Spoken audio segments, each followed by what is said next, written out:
우리는 그리스도의 참된 영적인 삶이 무엇인지 저번 시간 함께 나누었습니다. 심령이 가난한 자는 복이 있나니 천국이 저희의 것입니다.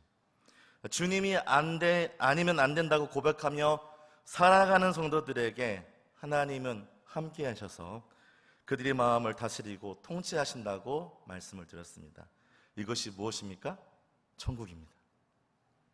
하나님의 통치와 다스림이 있는 곳, 그것은 이미 천국인 것이죠. 옆에 성도님들과 이렇게 한번 인사를 다시 한번 나눴으면 좋겠습니다. 당신의 얼굴을 보니 천국 백성 같습니다. 네, 왜냐하면 우리 가운데 이미 예수님 믿는 순간 우리의 심령은 천국이기 때문에 그렇죠. 우리는 바로 천국의 백성입니다. 우리는 예수님 믿는 순간 하나님의 백성이 되며 우리의 심령 가운데 하나님 나라가 임한 줄 믿습니다. 저도 천국을 소유한 목사가 되고 싶습니다. 원래는 좋은 목사가 꿈이었는데 오늘 설교를 준비하면서 꿈이 살짝 바뀌었어요. 천국을 소유한 목사. 그게 더 중요한 것 같습니다. 좋은 목사보다 더 중요한 건 제 안에 하나님이 계시고 제가 먼저 천국을 누려야겠더라고요. 그래서 좀 바꿨습니다. 네, 혹시나 기도하실 때 좋은 목사가 아닙니다. 천국을 소유한 목사가 될 수 있도록 기도해 주십시오. 이런 아름다운 모습이 우리 가운데 있어야 될 줄 믿습니다. 그런데 천국을 소유하면서 하나님과 동행하며 산다고 하는데 오늘 본문에는 이런 일들을 경험하게 됩니다. 오늘 본문 한번 같이 5장 4절 읽어보겠습니다. 시작. 애통하는 자는 복이 있나니. 바로 애통입니다. 애통이란 말은 우리 다 알고 있죠. 사전적 의미를 찾아보니까 이렇게 정의하고 있었습니다. 무엇인가에 대한 슬픔. 또 성경적인 동의어를 찾아보니까 이런 뜻들도 있었습니다. 심장을 깨뜨는 듯한, 뼈를 깎는 듯한, 창자가 끊어질 듯한 아픔. 이것이 바로 성경적인 동의어, 애통이었습니다. 이 아픔이 우리의 삶에 존재하며 이 아픔으로 인해 삶의 깊은 애통을 경험하게 된다는 것입니다. 저는 예수님을 잘 믿으면 불행이 없을 줄 알았습니다. 행복한 일만 계속 있을 줄만 알았거든요. 그런데 아니었습니다. 슬픔 위에 슬픔이, 다친 곳에 더 깊은 상처가, 문제 속에 더 알 수 없는 문제가 삶 가운데 있었더라고요. 우리는 이 일로 인해 애통하게 됩니다. 우리는 문제와 아픔 그리고 상처에서 도망치고 싶어 합니다. 그러나 도망칠 수 있습니까? 도망칠 수 없습니다. 이런 상황 속에 하나님의 백성들은 하나님을 찾게 되죠. 자기 아픔과 슬픔을 누구한테 내어놓는 것입니까? 하나님 앞에 내어놓는 것이죠. 이 가난한 심령은 바로 애통의 친구였습니다. 하나님이 없으면 안 된다고, 하나님을 찾고 찾을 때 내 안에 깊은 곳에 하나님을 찾고 찾는 목마름의 아픔이 나와지게 된다는 것입니다. 슬픔으로 쌓여있는 아픔을 가지고 주님께 애통으로 나아간다는 것이죠. 그런데 성도님들, 이런 삶의 애통이 우리에게만 있습니까? 아닙니다. 우리의 삶의 애통을 경험한 믿음의 선배가 있었습니다. 그게 누구냐면 바로 다윗입니다. 다윗은 2세의 막내 아들로 들에서 양을 치다가 사무엘 선지자에 의해 왕의 기름 부음을 받게 됩니다. 다윗 입장에서는 뜬금없죠. 이 왕의 기름 부음으로 인해서 성경은 그의 삶을 집중하며 조명하기 시작합니다. 다윗은 항상 사울 옆에서 하나님 나라를 구하는 사명자로 사용이 되죠. 그러나 한 전쟁으로 인해 다윗의 인생은 바뀌기 시작합니다. 바로 블레셋과의 전쟁이죠. 이 전쟁에, 이스라엘 전쟁에 이스라엘의 영원한 적 블레셋과 전쟁에서 승리한 다윗은 이스라엘 모든 백성에게 이런 칭찬을 받게 됩니다. 사무엘상 18장 6절입니다. 한번 같이 읽어봅니다. 시작. 무리가 돌아올 때, 곧 다윗이 블레셋 사람을 죽이고 돌아올 때에 여인들이 이스라엘 모든 성읍에서 나와서 노래하며 춤추며 소고와 경수를 가지고 왕 사울을 환영하는데, 여인이 뜯으며 노래하며 이르되 사울이 죽인 자는 아멘. 왕을 환영할 줄 알았는데 그 왕의 환영하는 그 환영식에 누가 더 높임을 받고 있어요? 다윗이 받고 있어요. 사울은 천천히요, 다윗은 만만이다. 이 칭찬이 다윗의 삶의 방향을 완전히 바꿔버립니다. 이 전쟁을 위해서 사울은 다윗을 시기하죠. 그를 죽이려는 일들이 삶 가운데 일어나기 시작합니다. 그는 도망하는 가운데 미치광이처럼 행동하기도 하죠. 그러나 소용이 없었습니다. 보십시오. 다윗은 그저 최선을 다해서 산 죄밖에 없습니다. 그가 한 일은 하나님의 기름 부으심을 따라 사망에 따라간 것밖에 없어요. 그러나 지금 어떤 일이 있습니까? 애통하는 일들이 사울을 통해서 다윗에게 전가시키고 있는 거죠. 다윗이 이런 상황 속에서 이렇게 고백합니다. 하나님 도와주십시오. 하나님 살려주십시오. 하나님 앞에서 애통하며 하나님께 매달리고 있는 거죠. 정말입니다. 시편 27편 한번 같이 읽어보도록 하겠습니다. 자, 표준세명원역으로 제가 바꿔서 왔는데요, 이해하기 쉽게 제가 7절, 8절, 9절 교도 가신 다음에 11절 같이 읽겠습니다. 제가 7절 읽습니다. 주님, 내가 주님을 부를 때 들어주십시오. 나에게 은혜를 베풀어 주시고 응답하여 주십시오. 8절입니다.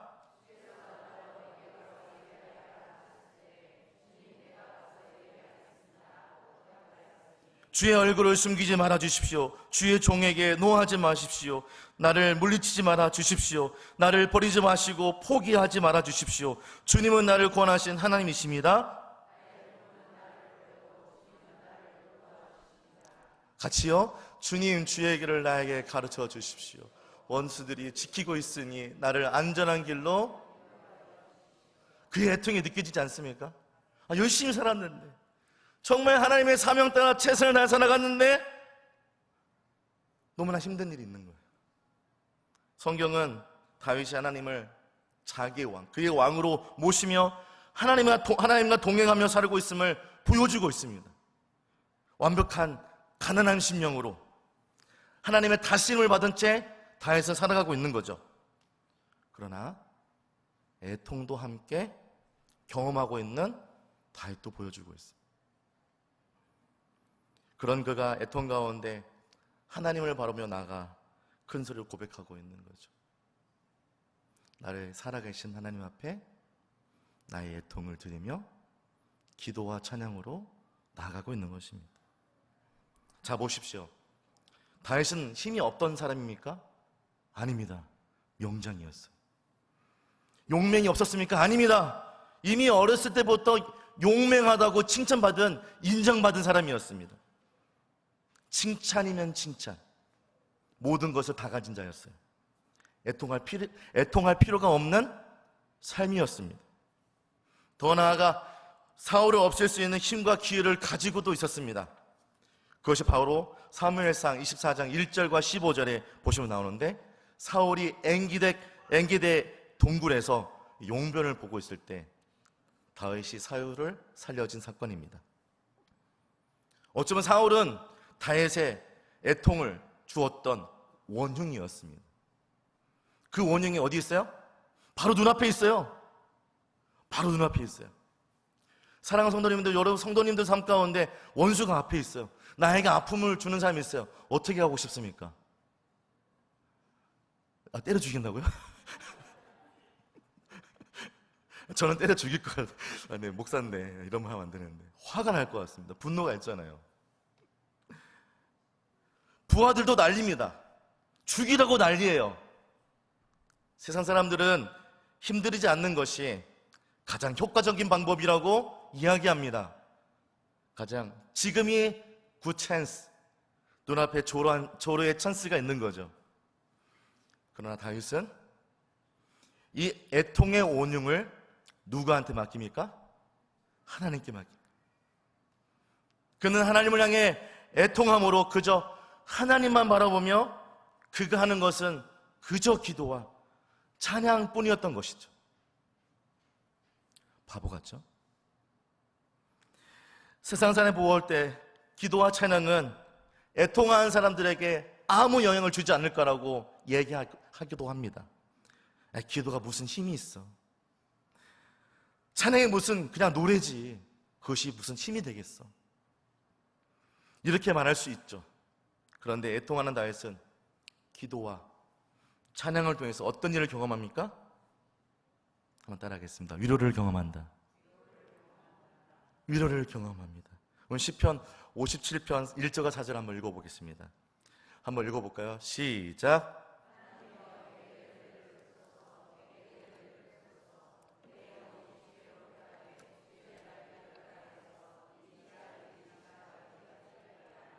내가 지존하신 하나님께 부르짖으며 곧 나를 위하여 모든 것을 이루시는 하나님께로다.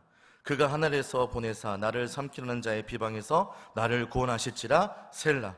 하나님이 그의 인자와 진실을 보내시리로다. 4절입니다. 내 영혼이 사자들 가운데 살며 내가 불사난들 장에서 누웠으니 곧 사람의 아들들 중에라.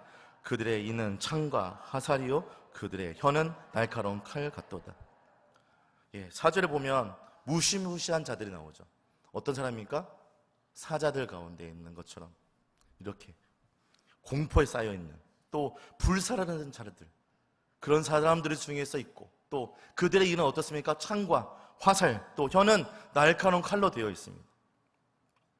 그런 무시무시한 그런 자들에서 어떻게 해요? 애통을 토로하고 있죠. 그러나 1절, 2절, 3절, 4절에 어떻게 하나님께서 인도해 줄 것을 믿고 애원하며 애통하며 기도하고 있는 것입니다. 비참한 인생을 애통하는 다윗이 여기서 끝나지 않습니다. 이 상황에서 하나님께 이렇게 표현하죠. 어떻게 표현합니까? 57편 7절에서 11절입니다. 다시 한번 읽어봅니다. 시작. 하나님이여 내 마음이 확정되었고 내 마음이 확정되었사오니 내가 노래하고 내가 찬송하리로다. 내 영광아 셀지어다. 비파와 수금아 깰지어다. 내가 새벽을 깨우리로다. 주여 내가 만민 중에서 주께 감사하오며 문나라 중에서 주를 찬송하리이다. 물은 주의 인자는 커서 하늘에 미치고 주의 진리는 군창에 이르나이다. 하나님이여 주는 하늘 위에 높이 들리시며 주의 영광이 온 이 세계에 높아지기를. 아멘. 기도와 찬양 가운데 애통하는 심령을 바꿀 수 있다고 고백하고 있는 거죠. 할렐루야. 또 기도와 찬양 가운데 하나님은 저와 또 우리 삶 가운데 애통하는 가운데 함께 하신 분이라고 확신하고 있습니다. 기도와 찬양 속에서 이 몸부림치면서 하나님은 찾고 찾을 때 그의 심령이 고통에서 벗어난다고 고백하고 있습니다. 나의 구원의 참 소망이 되시고 나의 모든 삶의 계획을 인도하시는 하나님, 그 모든 삶을 다스리신 하나님이 나와 함께 하신다고 확신하고 있는 것이죠. 이 확신이 무엇입니까? 바로 참된 위로일 줄 믿습니다. 할렐루야. 우리의 마음에 애통이 있지 않고 확증된 심령으로 주 앞에 서 있다는 것, 이것이 바로 위로입니다. 내 안에 문제가 있고 내 삶에 문제가 있더라도 이제는 그것이 나를 다스리는 것이 아니라 오직 주님이 나를 다스려서 주님이 나의 삶 가운데 인도하시는 것을 믿는 믿음, 이것이 바로 위로인 것입니다. 이것이 없으면 우리는 다 낭망하고 넘어질 수밖에 없다는 것이죠. 마음을 터치하는 것에서 끝나지 않고 넘어진 심령이 회복하고 일어나는 역사, 이것이야말로 참된 위로인 줄 믿습니다. 그런데 이것을 누가 지켜보고 있을까요? 바로 함께한 부하들이 지켜보고 있습니다. 어느덧 시간이 지나고 하나님이 다윗과 함께한다는 사실을 부하들뿐만 아니라 이제는 그것이 이스라엘 전체로 전달되어지기 시작합니다. 그리고 이스라엘 모든 백성들이 다윗 가운데 하나님 함께 하신다는 것을 알게 되죠. 그리고 재미있는 일이 일어납니다. 다윗에게 누가 옵니까? 사무엘상 22장 1절과 2절을 한번 읽어보겠습니다. 시작. 그러므로 다윗이 그것을 떠나 아두람 굴로 동행하며 그의 형제와 아버지의 온 집이 듣고 그리로 내려가서 그에게 이르렀고 환난당한 모든 자와 빚진 모든 자와 마음이 원통한 자가 다 그에게로 모였고 그는 그들의 우두머리가 되었는데 그와 함께한 자가 어떤 사람들이 다에게서 옵니까? 환난당한 사람, 빚진 사람, 마음에 원통한 사람이 다에게서 옵니다. 애통으로 가득 찬 사람들이 다에게 왔다는 거예요. 이들은 이곳에서 오게 됨으로 말미암아 작은 공동체를 이루게 됩니다. 이 작은 공동체에서 다윗과 함께 어떻게 해요? 참된 위로를 경험하게 되는 거죠. 우리 삶 가운데 하나님 함께함으로 말미암아 모든 문제는 문제가 아니다. 나의 삶을 인도하신 주님을 바라보며 나갈 때 그 참된 하나님이 우리의 삶을 인도하실 것이다. 이것을 어떻게 해요? 다윗과 이 환난당하고 빚진 모든 자, 마음이 원통한 자들이 함께 고백하는 귀한 시간을 갖게 됐다는 거죠. 그리고 훗날 이들은 다윗 공동체, 더 나아가서 하나님 나라가 세워지는 하나님의 동역자들이 되어집니다. 마태복음 13장 33절입니다. 한번 같이 읽어봅니다. 시작. 또 비유로 말씀하시되 천국은 마치 여자가 가루 서말 속에 갖다 넣어 전부 부풀게 한 누룩과 한 명이 경험한 천국이 어떻게 해요? 다른 사람에게 전달되는 거예요. 제가 설교 서두에 이렇게 말씀드렸죠. 옆 사람 보면서 어떤 고백을 했습니까? 당신은 천국 백성입니다. 한 사람 한 사람을 통해서 천국을 경험한 그들의 심령이 어떻게 해요? 흘러가야 된다는 거예요. 말씀이라 하면 마태복음 13, 33절 나와 있는 이 말씀처럼 내 안에 경험된 하나님의 나라가 나만 경험되는 것이 아니라 누룩화되어서 부풀어져서 어떻게 해요? 확장되어져 가야 한다는 것입니다. 다윗이 그것을 경험했고 그것을 본 들은 이스라엘 백성들이 400명이 어떻게 해요? 아둘람굴에 찾아와 다윗이 경험한 천국을 함께 경험하며 하나님 나라를 꿈꾸며 기도하며 찬양하며 나아가고 있는 것입니다. 그랬을 때 어떤 일이 일어납니까? 환난당한 그 모든 상처들이 벗어나게 되고 빚져서 어떻게 해요? 내가 할 수 없다는 것을 고백한 그 심령 가운데 하나님이 이렇게 세우시고 마음이 온통해 누구에게 부탁할 수 없는 그 심령이 어떻게 해요?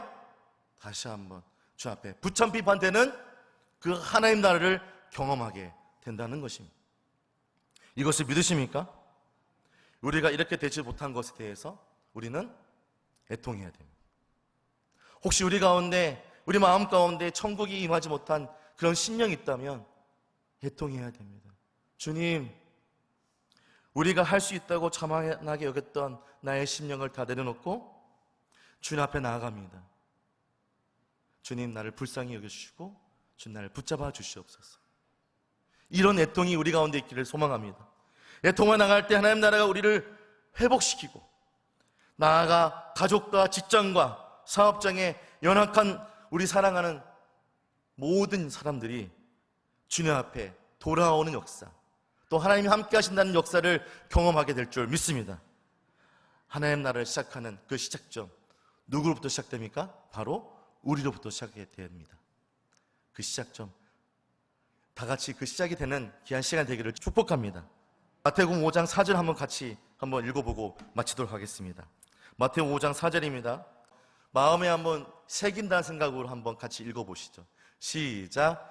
애통하는 자는 복이 있나니 그들이 위로를 받을 것이며. 아멘. 사랑하는 손든 심령 가운데 이 애통하는 마음으로 주 앞에 나아가 함께 찬양하는 귀한 삶이 되기를 주님의 축복합니다.